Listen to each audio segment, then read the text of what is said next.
Madame, Monsieur, bonsoir et bienvenue dans cette édition. Clôture du mois sacré de Ramadan 2024. Pendant que les musulmans festoyaient en beauté, les Ponténégrins ont peiné de s'acheter des vivres et non-vivres. La cause, la quasi-totalité de magasins et boutiques, tenus pour la plupart par des sujets ouest-africains, étaient fermés.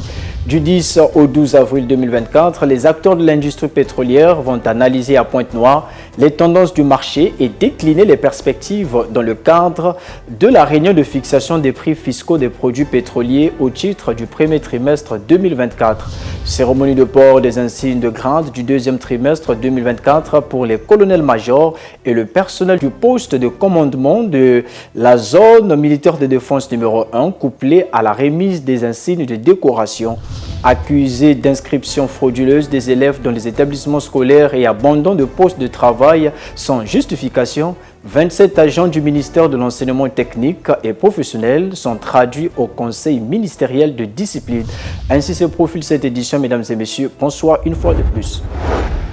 Pointe-Noire a ressemblé à une ville fantôme ce mercredi. La quasi-totalité de boutiques et magasins étaient fermés pour cause la fête de la rupture du jeûne de Ramadan 2024. Constat avec Fulgence Bikoumou. Boutiques d'alimentation, magasins de pièces détachées et autres édifices tenus par les musulmans fermés ce matin du mercredi 10 avril 2024 dans toute la capitale économique. Pointe-Noire donne alors l'image d'une ville morte.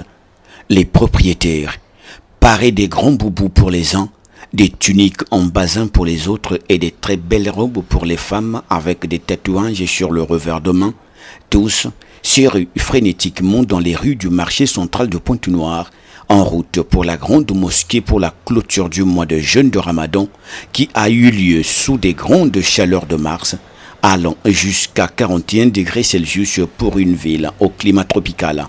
C'est donc grâce à Allah qu'ils ont tenu bon jusqu'à la fin et qu'il faille alors remercier. On remercie d'abord Allah le Tout-Puissant qui nous a permis de tenir pendant 30 jours avec la forte chaleur là. Mais avec la foi, on a pu surmonter. On rend grâce à Dieu, on a fini. Donc on demande pardon à tout le monde qui nous a permis, on s'est réunis en un grand communauté aujourd'hui.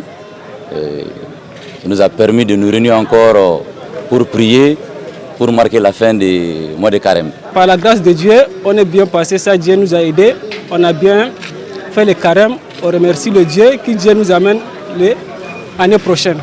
Pour l'imam Diallo, les fortes chaleurs du mois de mars dans Pointe-Noire ne sauraient être un fatalisme qui empêcherait la tenue du jeûne de Ramadan, car le musulman s'y est déjà habitué et même préparé.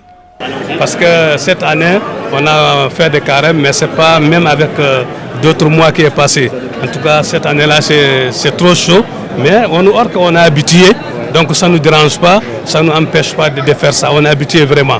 En tout cas, on est habitué encore, si tu es crédégé, même si il y a des salaires plus que ça, toujours on va supporter. Alors que si quelqu'un est crédégé, en tout cas, ce n'est pas la chaleur qui va l'empêcher de faire ce qu'il doit faire. Mais quand même, c'est changer un peu.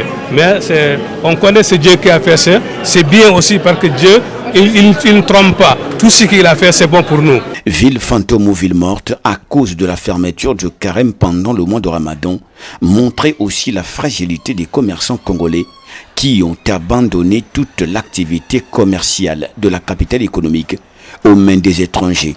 C'est donc l'occasion pour les Congolais de saisir la balle au bon afin de se faire une part belle dans la représentativité et dans le secteur du commerce à Pointe-Noire.